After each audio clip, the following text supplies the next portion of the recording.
Okay, so this is just a very easy demonstration of something. So let's imagine we were able to create a nice, huge planet-sized sphere.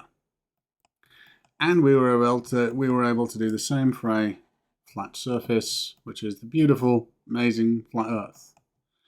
Imagine we were also able to set our EQ mounts on the same latitude line, but completely opposite to the northern polar point.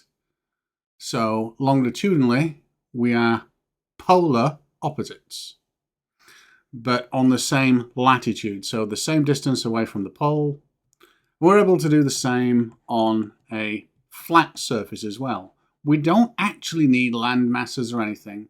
We don't even need to know how far the stars are away, because regardless of the distance of those stars, we can input into an EQ mount what we're wanting to track, and it will point to it, and we'll be able to test that against reality. And everybody knows that EQ mounts track stars within reality. Now, if we were to track a star that never goes below the horizon, I forget which one I chose, and we input it into the EQ mounts, and we input it into all the EQ mounts, the ones on the flat Earth and the ones here on the globe, and we have a look at what happens. Now, I've got an observer that's observing the globe, which is this one here. It's this one here. There we go. So that camera looks at that one, which is this top view.